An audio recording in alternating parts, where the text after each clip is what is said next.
Hello everyone, and welcome once again to my Xenoblade Chronicles X playthrough, a series in which I detail my journey through the world of Mira, so let's not waste any more time, and let's begin. Prior to recording this footage I hadn't played Xenoblade for over a week. This break caused me to briefly forget how to play the game, and also to forget what on earth I was actually supposed to be doing. After 5 or so minutes I did manage to readjust, and began to venture forth once more. I decided to accept some missions from the quest list in Armory Alley, as I hadn't done so previously.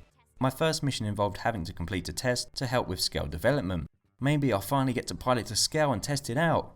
Oh no, it just looks like I'm gonna test the new gun. Great. Fantastic. In order to collect sufficient data about the gun, I was tasked with defeating some indigents. I was also given the option of taking on a much tougher creature. Being a manly man that I am, I accepted the challenge. I didn't have any trouble defeating the smaller enemies, but for some reason it wasn't registering on the screen when I killed them, and that was when I realised I stupidly hadn't even equipped the weapon that I was supposed to test. Whoops. I don't think they'll ask me to do another test for them. Once I did equip the gun, I defeated the Trump Papals again, and then went toe to toe with the bigger indigent, the Trump Oranatact.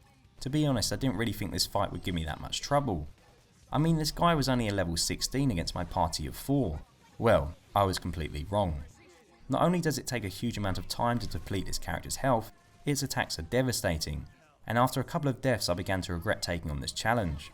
I realised that the only way I could defeat this beast was to level up, so I set out to do exactly that. And at first, as you can see, I failed miserably. Well, at least I now know why they call him the long-lived. Time to change my armour. Maybe that will help. Nope, that didn't help at all. The armour didn't help, guys. Can I have a refund, please? Anyone? Hello? Finally, after an hour or so of being an idiot and getting killed over and over again, I finally found some creatures that I could defeat. It was shortly after this point that I also used the Collectopedia for the first time. Basically, the Collectopedia enables you to register one of an item you have found into a sticker book-like collection. This gives out rewards for completing a whole line. It's a pretty cool idea, and it is interesting reading up on all the different fauna and flora which can be found in Mira.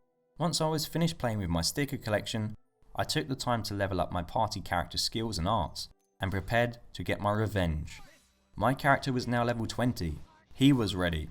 I was ready. She was ready. This is ready break. Wait, what? What was I talking about? Oh yes, like I was saying, I was ready to kick some ass.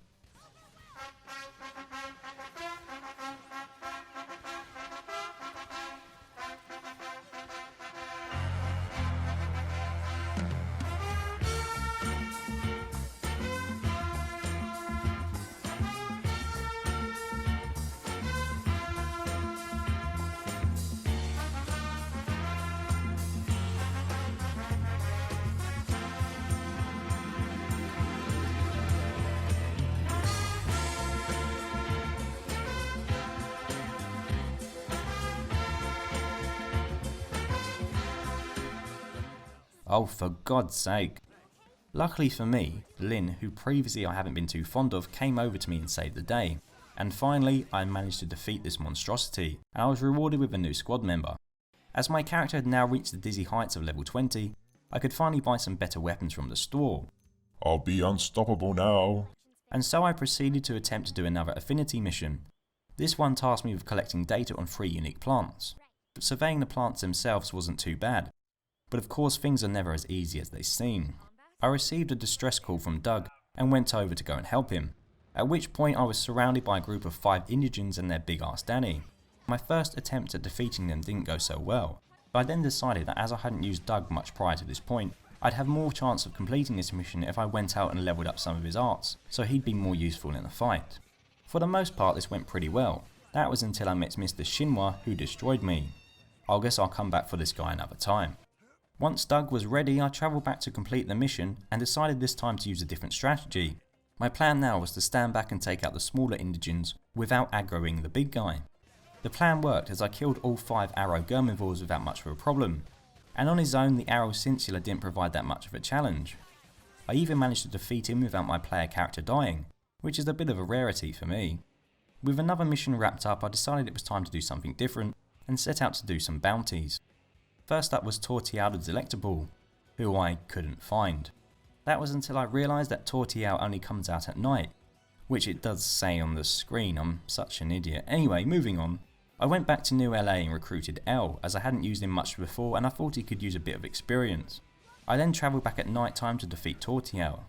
To be fair, this crab didn't really put up much of a fight.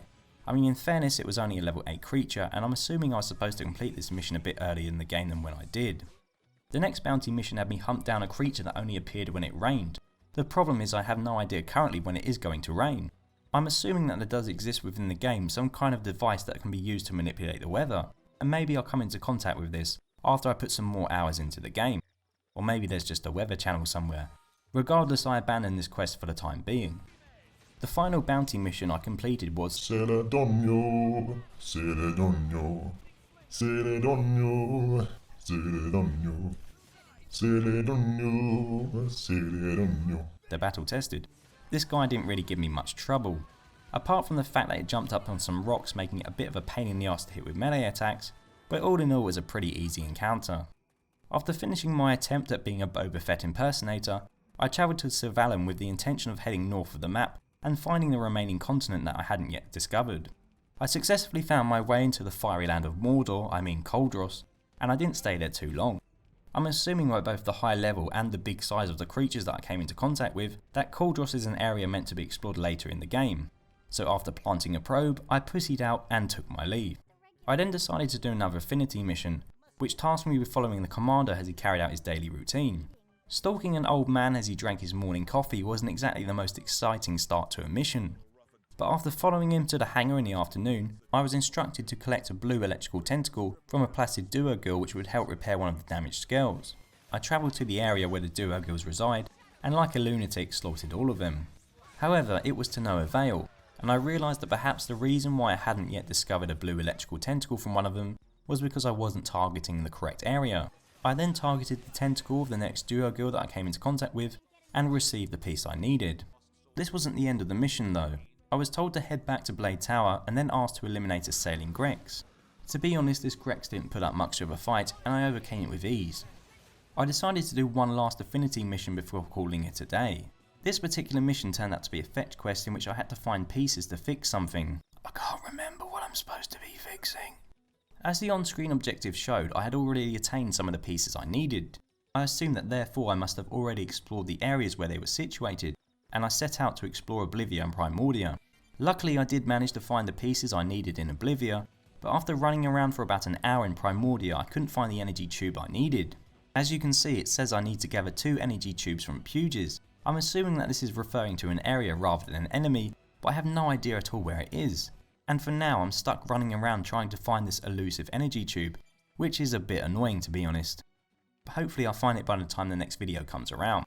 So with that, we've finally come to the end of this video. I hope you enjoyed it, and hopefully you'll join me all next time.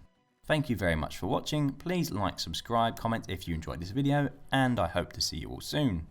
Till next time, goodbye.